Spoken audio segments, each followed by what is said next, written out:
पहले आपको बता दें कि ईरान के हमलों में रिहायशी इलाकों में काफी नुकसान हुआ है, क्योंकि ये लगातार हमले जारी है। बड़ी जानकारी सामने आ रही है, जहां ईरान के हमले में इजराइल के डिमोना में भारी तबाही हुई। रिहायशी इलाके में कई इमारतों को भी बड़ा नुकसान हुआ। ये तस्वीर भी सामने आई। इजराइल के डिमोना में तबाही देखी गई और कई इमारतों को भारी नुकसान हुआ है। ये बेहद अहम सेंटर है इजराइल के लिए, जहां पर अब ईरान ने निशाना साधा और ईरान की तरफ से हमला किया गया। ईरान का इजराइल पर अटैक देखा जा रहा है और ये देखिए हवा में उड़ती मिसाइल्स, जिन्होंने रिहायशी इलाकों को भी टारगेट किया, साथ ही साथ में न्यूक्लियर एरिया को भी टारगेट किया गया। इजराइल के डिमोना में इस वक्त अब परमाणु चैप्टर शुरू होने के बाद में अटैक देखा गया। इजराइल के डिमोना में तबाही की तस्वीरें सामने आई। ये एक घर के अंदर की तस्वीर है, जहां आप देखिए किस तरीके से ईरानी हमले के बाद में तबाही का मंजर नजर आया है। और ये तबाही का मंजर इजराइल के डिमोना से तस्वीरें सामने आई हैं। ईरान की तरफ से ताबड़तोड़ अटैक्स यहां किए जा रहे हैं और इन्हीं अटैक्स में कई घर, रिहायशी इलाके भी तबाह हो गए। तस्वीरें सामने आई हैं, कई लोगों को चोट पहुंची है, कई घायल हुए हैं। और ऐसे में लगातार ईरान अभी रुकने का नाम नहीं ले रहा। ईरान की तरफ से हमले जारी हैं। न्यूज़ 18 इंडिया पर एक्सक्लूसिवली ये तस्वीरें आप देखिए। ये डिमोना इलाका है इजराइल का, जहां इजराइल की तरफ से भी बमबारी की जा रही है, तो वहीं ईरान भी पलटवार कर रहा है और डिमोना की ये तस्वीरें सामने आ रही हैं। और ईरान के हमले में इजराइल के डिमोना में भारी तबाही देखी गई, जहां रिहायशी इलाके में कई इमारतों को बड़ा नुकसान हुआ। तो वहीं इजराइल के डिमोना के अलावा अराद शहर पर भी मिसाइल अटैक हुआ। IRGC का इजराइल में 200 से ज्यादा मौत का भी दावा है। वहीं इजराइल ने 127 लोगों के घायल होने का दावा किया है। इजराइल का प्रमुख परमाणु केंद्र है डिमोना, जहां अब ईरान की तरफ से अटैक किया गया। दरअसल ये जो अब युद्ध है, महायुद्ध, ये सबसे पहले शुरू हुआ स्ट्रेट ऑफ हॉर्मुज से।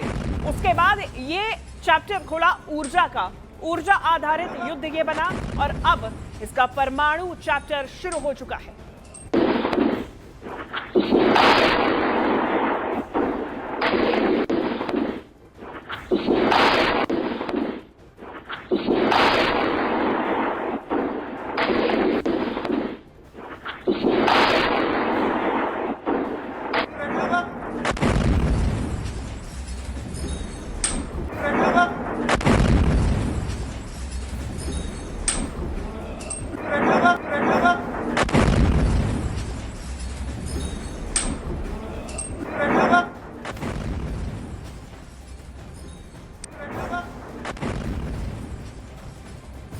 तो ये चार तस्वीरों से समझिए कि किस तरीके से इजराइल में अब भारी तबाही देखी जा रही है। पहले ईरान के नतांज, जो कि एक न्यूक्लियर प्लांट है, उनका प्रमुख न्यूक्लियर प्लांट माना जाता है, वहां हमला हुआ, जिसके बाद ईरान बौखला गया। ईरान की तरफ से अब इजराइल के न्यूक्लियर प्लांट और न्यूक्लियर बेसिस को निशाना बनाया जा रहा है। ऐसे में डिमोना, जो कि इजराइल का एक प्रमुख न्यूक्लियर केंद्र है, उसे ईरान की तरफ से निशाना बनाया गया। ईरान का मिसाइल अटैक देखा गया डिमोना में।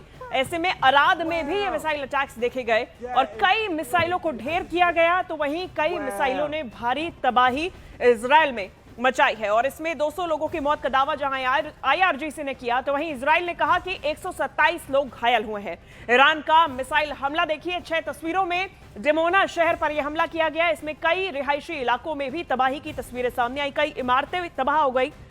और एटमी सिटी पर हमला हुआ है डिमोना, जो कि एटमी सिटी के नाम पे जानी जाती है, क्योंकि यहां पे इजराइल का परमाणु केंद्र है। यहां 35 से ज्यादा घायल हुए। तो वहीं ईरान को अब रोकना बहुत मुश्किल लग रहा है। और इसी बीच IDF यानी कि इजरायली डिफेंस फोर्सेस का कहना है कि वो उस ईरानी बैलिस्टिक मिसाइल को रोकने में हुई विफलता की अब जांच कर रही है, जिसने शनिवार शाम दक्षिणी शहर डिमोना पर हमला किया, जिसने दर्जनों लोग घायल कर दिया और काफी नुकसान पहुंचाया। इजरायली सेना ने पुष्टि की कि हवाई रक्षा ने बैलिस्टिक मिसाइल को रोकने की कोशिश की, लेकिन अवरोधक उसे गिराने में नाकाम रहे। ये तस्वीरें आप देख सकते हैं, जो कि ईरानी मिसाइल हमले की है, जब इजराइल का डिफेंस सिस्टम उसे रोकने में नाकाम रहा।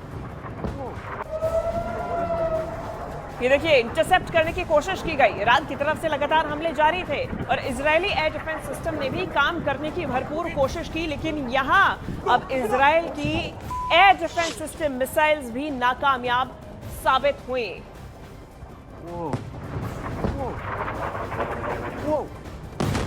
और चलिए अब आपको बताते हैं कि डिमोना आखिर क्या है और इजराइल के लिए ये इतना अहम क्यों है।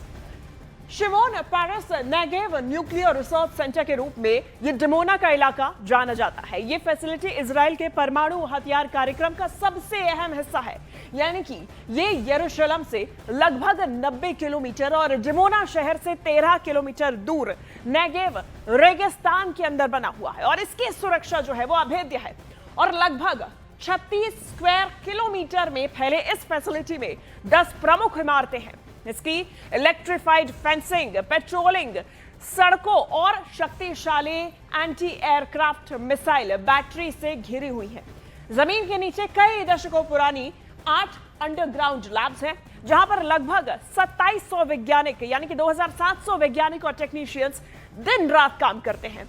डिमोना में 80 परमाणु बम रखे हुए हैं और यह दावा किया जाता है कि यहीं पर डिमोना में 80 परमाणु बम रखे हो सकते हैं, यह दावा किया जाता है। यानी कि अगर इन परमाणु बम को हिट किया जाता है, इन पे हमला किया जाता है, तो ये लीक भी हो सकते हैं।